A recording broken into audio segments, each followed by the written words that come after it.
All right, so this is an open mic, and this is a time where you get to get up and share your work, right? Take that chance to have your writing be yet another work of art, the spoken word. It's also a time to support people that are doing the same thing as you are. I love that people come to read for the first time, take that chance. I remember the first time I was reading, it was from a short story because I was too nervous to actually read a poem. And I would just go as fast as I could. You know, I thought the audience would appreciate that. And so, just want to point out, leave us more experience coming up. It's just that, getting used to it. And we all remember the first time that we got up and we spoke. We know that, so we're polling for anybody that wants to speak tonight.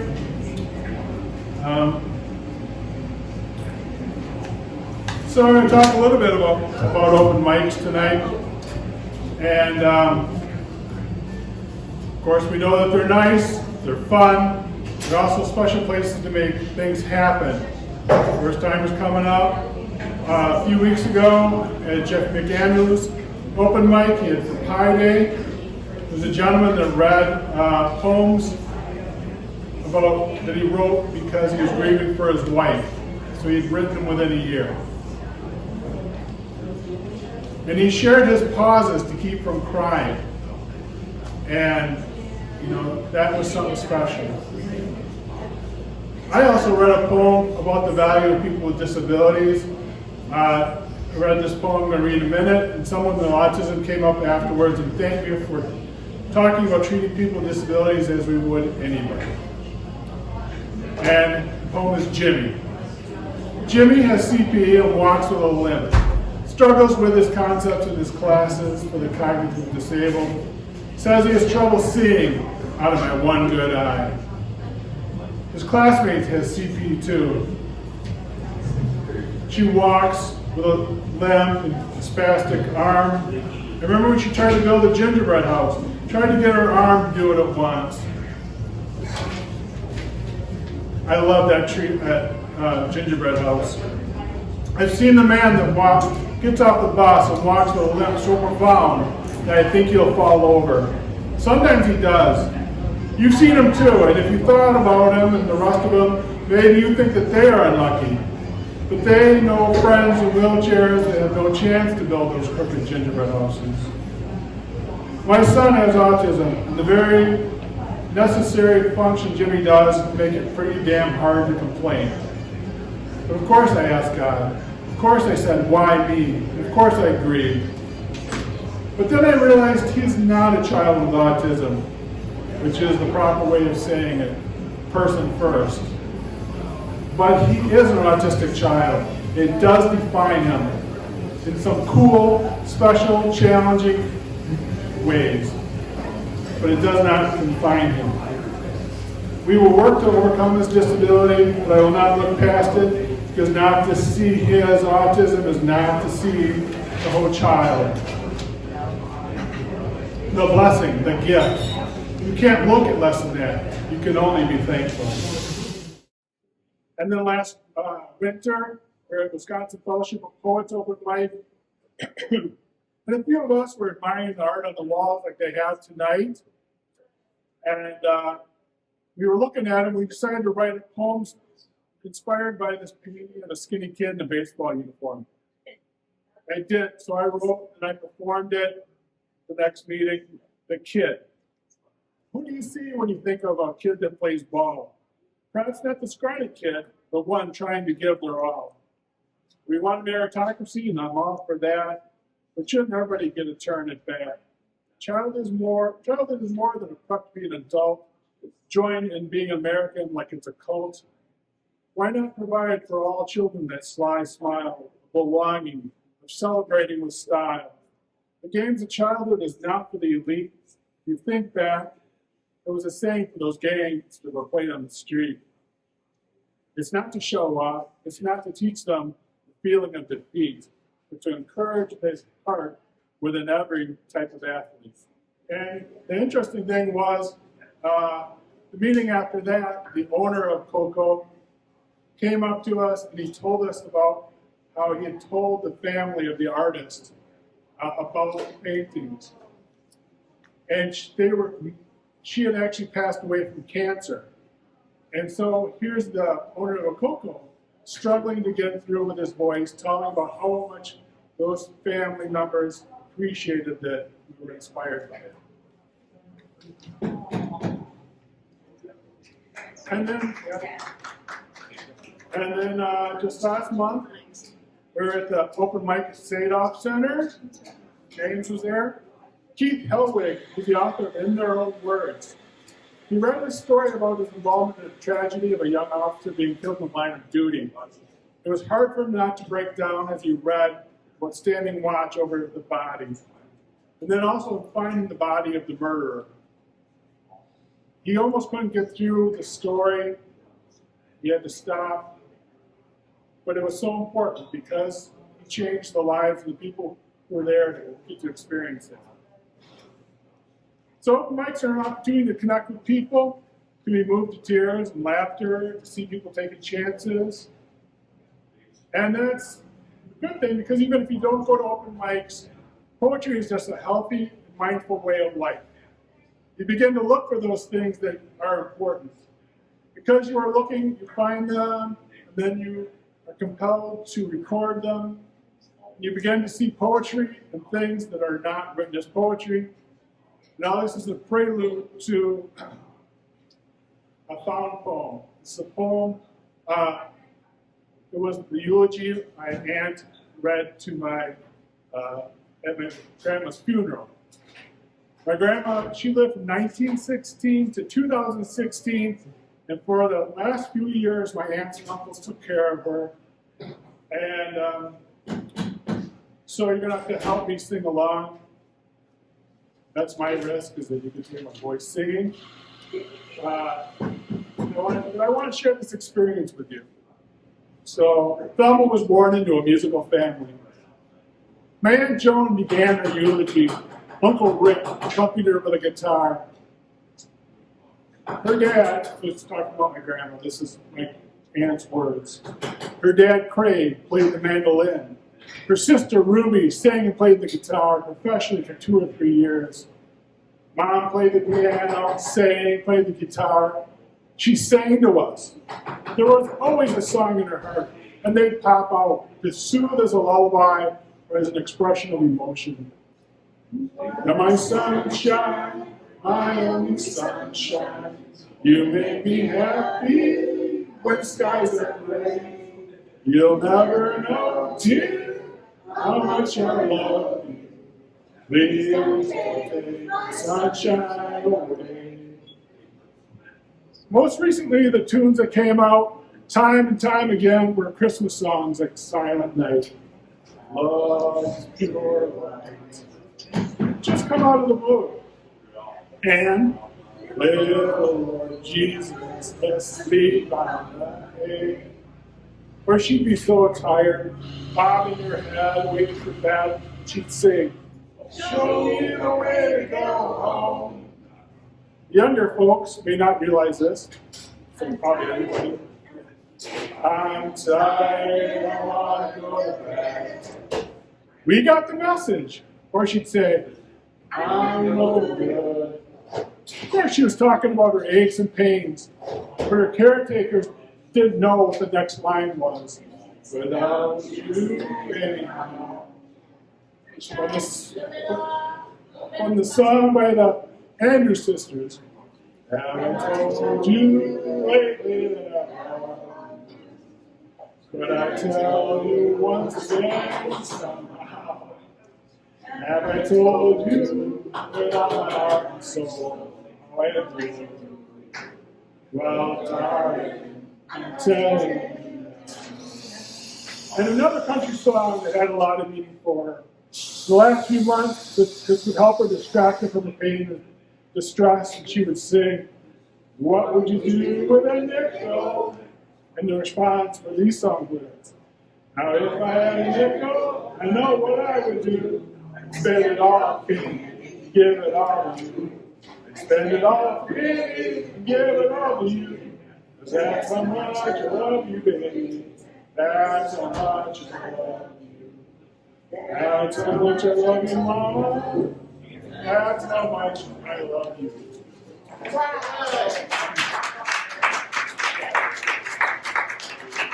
Thank you for joining in. Much better than if I've been by myself. First up is James Hamilton, the traveling court warrior. So I got some new stuff to try out tonight. I'm gonna get right into it. This first one's called That Night. I wrote this last week. I can't forget that night you left, the night your tail lights cooked my room from dark to red. Through the cold glass that night I cried to the midnight sky and wished for forever death again. But it did not come, and you did not come back. I've often wondered if you've ever wondered how trauma feels. If you ever thought about the look in my eyes from that night as you minimized or tried to tell yourself I wasn't real. Or that you must have it worse because you're the one who had to deal with everything you had done. All the collateral damage, all the whys that made you run that night. I was just a child. How was I supposed to know how to be? What to do after being left alone to grow without a clue, or a map showing how to make a life, or how to avoid ending up just like you. For years, day after day, I became you, even though it was only for a minute. I failed again and again. I got angry, and my arms flailed, animated, foaming at the mouth. My blood pressure rose, and I thought about driving to kick in a door and choke somebody out.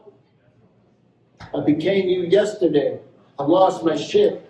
At the truck behind me, shining its brights, some unsuspecting driver had me slamming on the brake, wanting to start a fight. Part of me thought about all those years ago, that night, all that red coming in at me from your car's taillights. And I went home and punched a wall and drank and got so high hating myself before I cried again to that same midnight sky, through that same old glass, and prayed for death again. At least this time, that night, would be my last. Okay.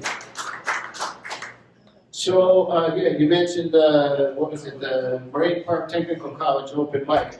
I wrote this one the week before that, and I actually just recorded this yesterday. I was in a studio in Wapaka, and this is going to be on a demo CD I got coming out very soon. Very soon. Called Take One. The promo things, they put them out as Take One, I guess. All right, this is called Sins of a Marionette. I really like puppets. Yeah. Bukowski said, pull a string and the puppet moves. But puppets are just puppets, humans without the freedom to choose. With a hand up their hole, inferring motivation, fast or slow, articulating when they move. And the dummies are the ones who sit on our laps. Spoon-fed propaganda, elementary baby mash, all salacious rap. Pantograph marionettes, though, walk the streets. Carbon copies affecting cause and effect, slack-jawed, free and at a loss for strings. Mouthless, soulless, programmed, blabbering and contrived ventriloquists speak, stomping like kings. Shadowless they sin while they creep through alleyways, urban corridors, farmland, fields, mountains, Lady Liberty's breast, and wispy clouds of metropolitan exhalation breath. Stepping over dope rigs, paper and plastic bottles, food wrappers, bags, straws, and trash. Using, consuming, fuming about what they want and what they don't have yet. They take without concern, admiring through their wooden eyes, oblivious as millions of years of planets smolder, boil, and burn. And all they see are human trivialities, anti-Semitism, racial and gender unrest, gentrification, rich versus poor, subjective inequalities, or Government mandates, tariffs, import, export, taxes, interest rates, inflation, editorial opinions, digital communications, subsidies, food cards, unemployment, political rhetoric, the oil and gas and batteries they need to get there or anywhere, and then pissed off about being there. The clerk at the gas station was rude. I got stuck in traffic. Weed ain't legal here, dude. My order was wrong at the drive-thru. Charlie got COVID and might die. My kid gets bullied at school and I can't pay my bills and I can barely afford food. The moon landing is a lie. Get up, go to sleep, and in between follow the rules. I can't stop stealing so I can get high. No spark, DoorDash is late. My coffee is cold. Every day I carpool to work with people I hate. The internet is down. Tinder doesn't work and I can't get a date. Rent is too high and I can't find a place. Damn it! None of it matters if the planet dies.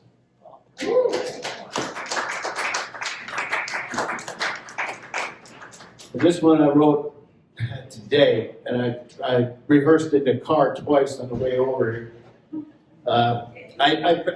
I call it Visions of Death, but I hate that name. I shouldn't. I'm trying not to say hate, but I immensely dislike the name.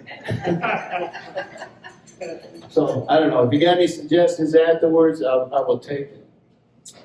I prophesize as another highway screams by. I could see the intimation of future, full of landscapes near ill repute, portraits provided by gods we are trained to think bestow the truth.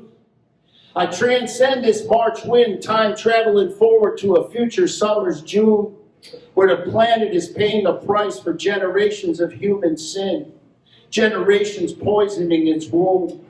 Its throat is punched, tear ducts dried, mouth sore, crust fissured and cracked, pounded, ground, rotted, scarred, carved, gored, brown, peeled, chapped, and fried. I can't breathe there in the cancerous midday air. And my ears reluctantly tune into an incessant cursing, spewed by a world at a loss for understanding as to why man was ever allowed there. Every frequency hurts, every scene a postcard, except everything is dying. And I'm sad, and I know visions of death never lie. Sure, the sun still rises in the morning, the moon casts a milky shadow of spectral dread through the night, but something has changed. I can feel a sense of urgency, desperation from the beetles, ladybugs, and bees, strange vibrations as they plunge through life fight, sheltered but exposed on the veins of dying trees. There is no light or dark, no yin, no yang, no balance or solace from this vision spans. Yet I go on oblivious to my effect. An allegorical example syncopated with the present alongside everyone else. I resent myself for being such a coward.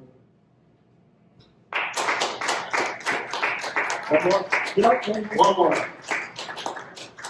This one's one of my favorites. It's called Overpriced Pants.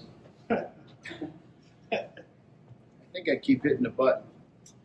A solvent dissolves or penetrates or cleans until there's nothing left to be found. Heat is the sun's solvency, and the ground cracks and disassembles as the burning star's pressure articulates the dirt's fine to sever. And we try to pick up those broken pieces of the very ground on which we stand and catch them whole or in half, sharp and abrasive and jagged, damaging ourselves in the process. Fingers fissured and skin scratched, bruised and abrasions and hot spots where the dermis is slack, and we wipe the blood off our hands and all over the legs of our overpriced pants. Or are they slacks? Or jeans, cargos, or dungarees, fitting loose, boot cut, skinny, short, or tight? I don't know, but they're still just pants, right? And the blood dries quick, staining fabrics weave, the denim twill, tweedy flannel lined, or space-age textile that seemingly breathes, or canvas, or polyester, or plastic-based rayon extremity sheaths. Blood lives on them and in them, becoming part of their being. Organic-born parasites then begin to breed, and they divide mitosis, meiosis, a cellular replicant seed, and they multiply like bacteria virally, and disease grows, and the infection needs, and the parasite thrives on its host's insatiable greed. The ego it takes to convince us to begin to pick up those pieces in the first place, to start to try to clean up, to think we have a say in the end, to think we have a say in anything. Humanity is not a solvent. Humanity is a disease. Thank you. Tonight, James has his new book out for sale. How much is it? $15. Only $15. It's a bargain. $15. Brand new advanced copies, not out till April 2nd, but Yeah. Any other chapbooks as well? Now I was trying to explain, trying to figure out how you could describe your poetry and its variety. But I got this picture, like in movies and TV shows and stuff, where they have drones, and the drones fly up in the sky, and then through a street, back alley, into a convenience store, all over. Bathroom.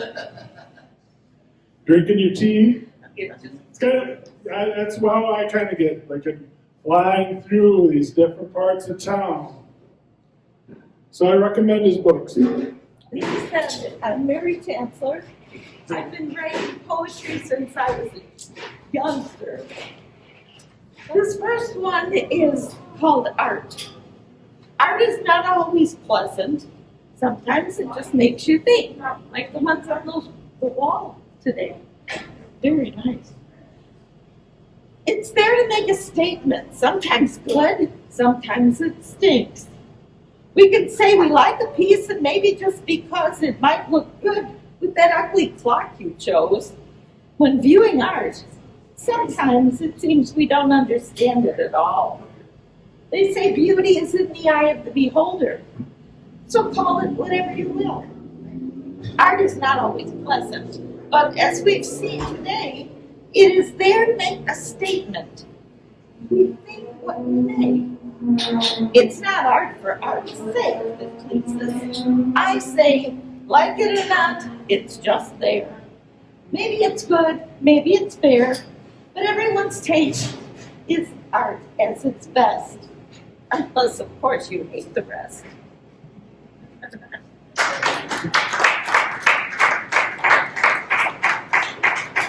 This one is about my daughter.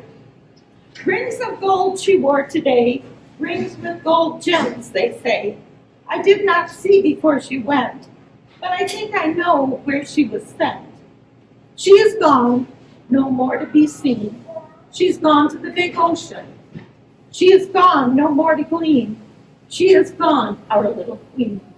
When a daughter dies, a mother cries, and a father mourns forever.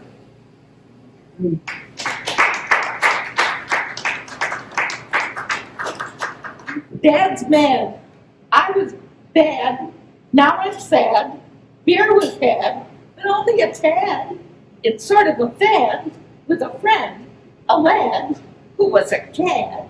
He told my dad at my own pad. Now Dad's dead.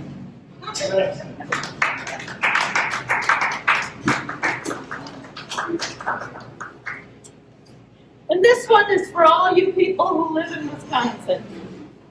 Is it spring yet? The snow is gone. The sidewalk's clean. We're walking along enjoying the scene. With winter on its heels, can spring be far? We look to see where the flowers are. Some early blooms seek out the sun to make us feel that winter is done. Surprise, surprise! Winter is not done. Snow piles high, and we cannot run. Wait we must for our favorite smells, the odors of spring in meadows and dells. February's a tease. March is reality, sending time back and more's the pity. Gladly we wait, watching for signs of green and of growth, awakening our minds. We listen for sounds that bring joy to our hearts, sounds of the robin and the meadowlark. We wait for the buds, the sweet smell, the odor, the colors of springtime. Will winter be over? Will spring come anon? Will summer be soon? We wish for warm weather. And where is the moon? The birds are not here on our lakes or our streams. They are overdue and needed, it seems. We need the spring birds, our senses to please. Oh dear, I forgot about this. Achoo.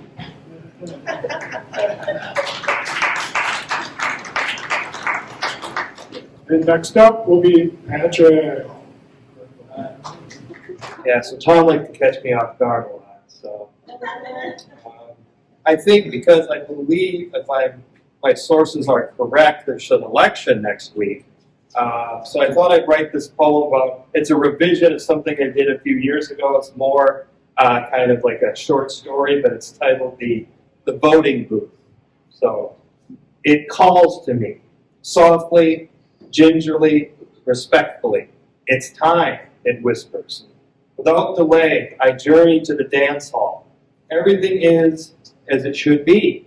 I know the workers. They know me. I flash my IDs. They hand me a ballot and motion me through. Warm up, over. Against the wall, I see it. Unremarkable to some, perhaps to most. It's only a booth, they say. There are many like it, but they are mistaken. Each is private and unique. I step forward, softly, gingerly, respectfully. It's time, I whisper, echoing my partner. No response. I don't need one. We both know what comes next. After all that has happened, after all the bitterness, after all the nastiness, it stays the same, awaiting our dance, like it always has and like it always will. I take another step forward. It embraces me. It keeps me safe from partisanship, intolerance, from noise. Now I'm safe to speak my mind, to be a citizen, to help democracy work. There's so much history here, countless sacrifices, so I can dance. I hesitate. I feel unworthiness washing over me. I struggle, knowing the dance's importance. You are my partner in cruise. I deem you worthy. It cannot be denied. My hand trembling, I make pen meet paper, softly, gingerly, respectfully. Choosing politicians and policies, changing city, state, and country. I managed to finish. It waited for me. It helped me, like it always does, like it always will. Such a faithful friend. I break its embrace and slide the ballot in the machine. That was quite a dance, I murmured, wiping sweat off my brow. Thank you. No, thank you, it murmurs, until I call again. I take my leave, softly, gingerly, respectfully, still in awe of what happened, until the next dance, indeed.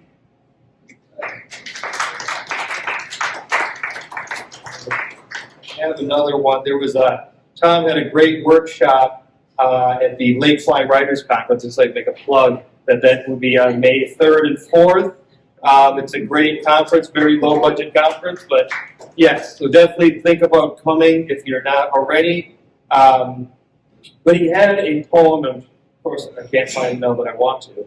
But he had a great workshop about like just making a poem with color. Just trying to reflect on color.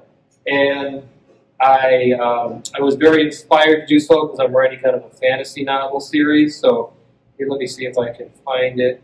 I believe I did. So yeah, purple, just title is purple. So purple is majesty, preemptive action, sweeping reaction, defying faction, correctness, gaining traction.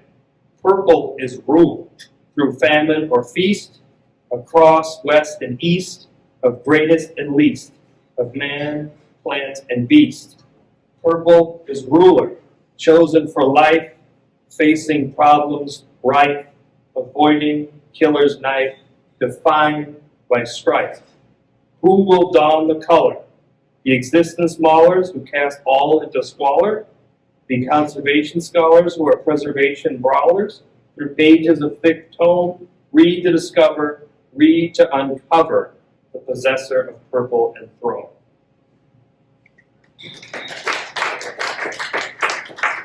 Kind of Earth Day and stuff is I always try to reflect on Earth Day each year and write something, about our planet. So last year I did a kind of a reflection about or it's maybe a couple of years ago, but just kind of what we should do with regards to Earth Day. And it sponsored some sort of a little creed that I made. So the title, I guess, would be the Stewardship Creed. I do not forget.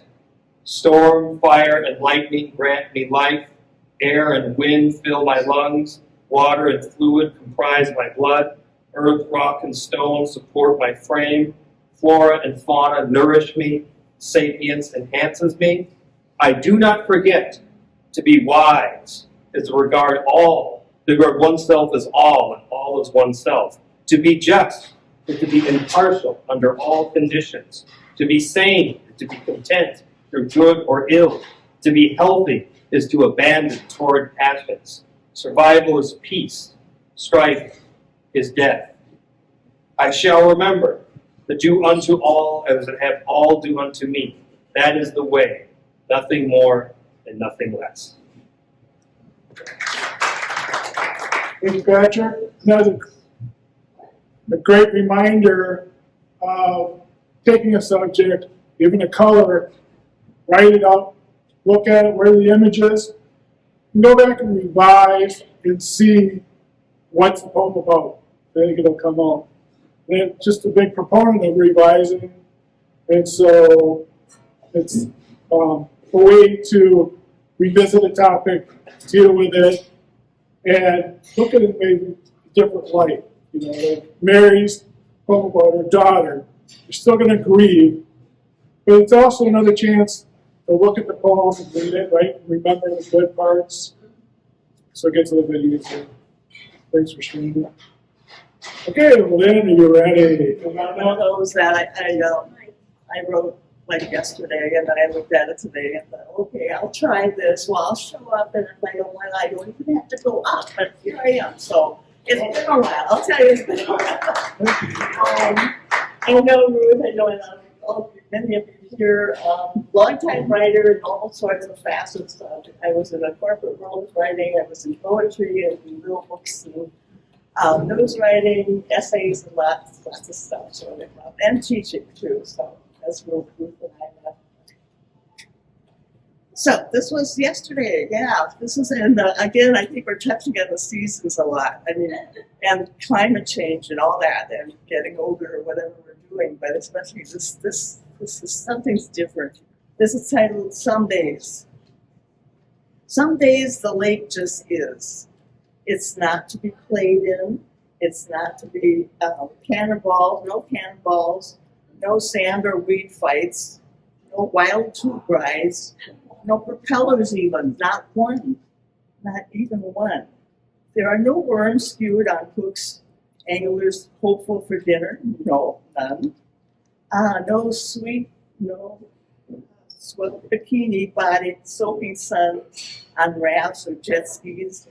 No gathering for pictures, arms draped on friends and family, tongues as if licking ice cream from upper lip, luscious. No smiles so wide, teeth so perfect, as someone as old as I smiles at some lake memory, graying. Lake is best these early days. Still, silent, gray, chill. Still fed by end of winter's tears. She just is perfect. Dance and big old lake, yeah, I don't have a lake, but it's a reminder to sometimes look at things that aren't moving, that aren't changing, that aren't dramatic. They're just there. and then give it time, and give it its silence and its calmness. And then, here we go. I used to write for a publication called Wolf River Country Magazine, and I scrambled to get a filler here. So, this was an article that I wrote about a woman who found her canoe against her boathouse somewhere, but the person I had dealt with when I wrote this was Jeffrey in Winnicott. He restores old boats, mostly Chris-Craft, or Chris-Crafts and stuff like that.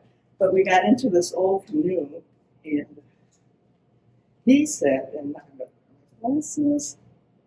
And so she found it by this boathouse and unearthed it and brought it to him to fix it. And he had to take some time with it because it was not what he was used to. It was canvas and everything. But it inspired me. He had said that some people, when they acquire something like that, when they have it for years and years, for them, it has a lot of sentimental value. And that was his quote. And then I wrote, yes, I had to stroke the smooth sweetness of the canoe's sanded cedar shell and run my fingers over its woven seat and marvel at its many ribs still arching up strongly after maybe 60 years. I wanted to meet that woman, to thank her. I wanted to paddle away in a vessel like that someday with a person like her as a friend. Isn't that old canoe part of what will be her legacy? Packed to the gunwales with her gifts and values, outfitted to drift into a calming love of water and nature, or trip to go whitewater rafting into fun wave-tossed family summers. It's saved and rescued things like that canoe that have a way of bringing us all together as family.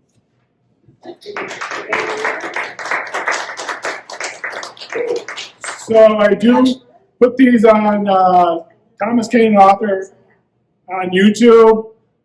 I don't have to record it, but I will. But, and it's special to be in open mics, but I do want to record people coming up and being brave. That being said, if any time people I change my mind, take that down, and they just do.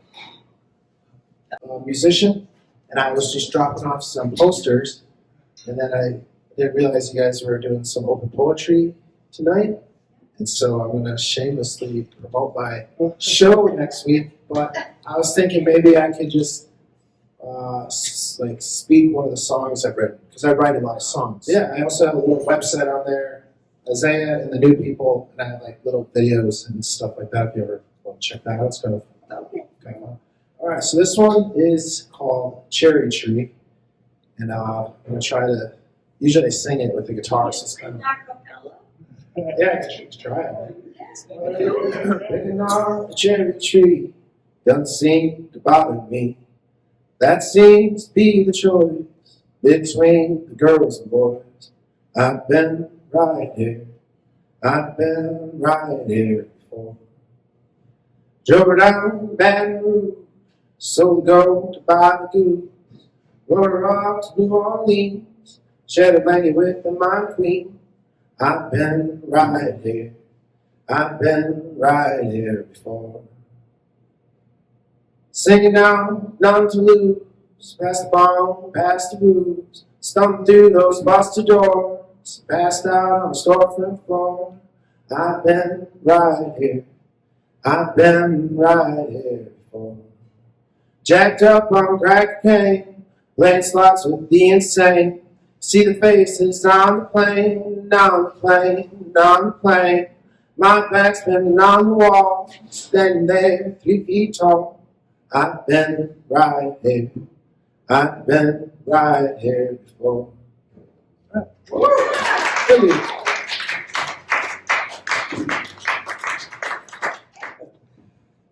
It's called trauma. The boy inside the man cowers and hides or stuffs his face or cuts himself when he can. When he hides in private purgatory, in the face of lies, the argument always contrived, always pointed at the seed of utter invention. And narcissistic greed, he is beaten, squeezed, slapped before cowering across the room in his mother's tear-soaked lap. Why? All for protecting her? For protecting them? His intentions in line with how he was raised, to shelter his mom from violence and harm. So he doesn't understand what he did wrong. How he invited the hand or the fist or the bruises on his wrist or the contusions on his head, the last of which nearly killed him, dead forever, forever dead. That day he took a steak knife and held it to her throat over the bowl, drawing only a little blood but ultimately leaving the artery whole. Yeah. She had called him nutsy and he didn't like that.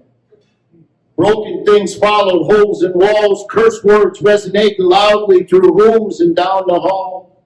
Screaming and violence plagues the boy inside the man. Post-traumatic stress has him white-knuckling most days now, even though he still doesn't know why all this came to be, or even how. Here, me.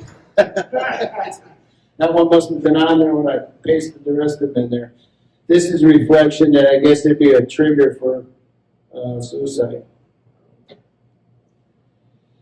Everything is in slow motion, or seems that way when death hits. Everything is closer than it should be, except those clouds in the sky and the mist. Their sweet smell is heavy and fast. I wander through nature's grasp if the time has come to join my friends there in the dirt, decomposing, nearing their organic end, captivated by infinity's flirt. I've walked here before on the side of the road, through forests, along a shore, sand on my boots, dust in my head, trying to understand why those of us left over so resent our dead. Those who choose to die before another word was ever said. Was the pain that bad, my friend? Did you hate yourself like the muck hates the swamp? Was your heart choked off, constricted by all your less than innocent parts? Were you beside yourself, so overcome by need, those parts of darkness squeezed your heart past saving, past the point where it bleeds? Did you hide inside yourself, caught up in controversy, in dogma, in dichotomy, all blowing up your feed, embarrassed by a shit explosion or just the explosive shit restricting you, holding back your free? Was your will retired, or did you just become overwhelmed or influenced, demon bag inspired, crossed unnaturally or reverse wired? Did you feel enveloped, so tightly wrapped in skin, your coat too flawed for the world to see through and view the pain within? And if you were all that, if you knew, why didn't you just call? Why not? Why didn't you? Thank you.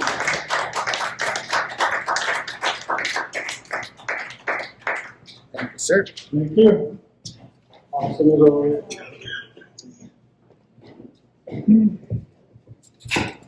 Probably mention one more open mic here last Thursday in April, National Poetry Month. And I just want to end with a poem, wrote it a long time ago, called I Believe. I believe I can cure your autism with each push of the swing. Once the movement terrified you unsure of where you were in space, then you loved it and I would push you like a normal kid. Like I pushed your sisters. The mind and sense connected, I know. And so you could get used to swaying like a beginner on the trapeze. Once steady, you could make sense of the world around you. Or like a cheap maze game where you waggle the game to get the small metal balls from the obstacles and seed it into the divot that wins the game. Your sense of self would roll around and sink into the right spot. I know movement is good. I want to believe it's magical. So I give another push, feeling and pushing you forward. One hand on each knee, you require a push every time. You swing back to me, and I say silly things and you laugh. But sometimes you're within yourself, just enjoying the movement, and I am quiet too. It's okay to be within yourself sometimes.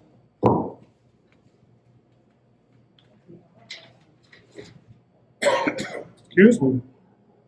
Just feel the breeze. Watch the sun behind western clouds, telling us the day is fleeting, right now is beautiful. Right now is enough. I make you sign for more, then give more pushes. Even once I'm ready to be done, you touch your fingers together and I go on. We will make a little more progress on your therapy today. Our destination is not linear. It's back and forth, back and forth. Our destination is right here.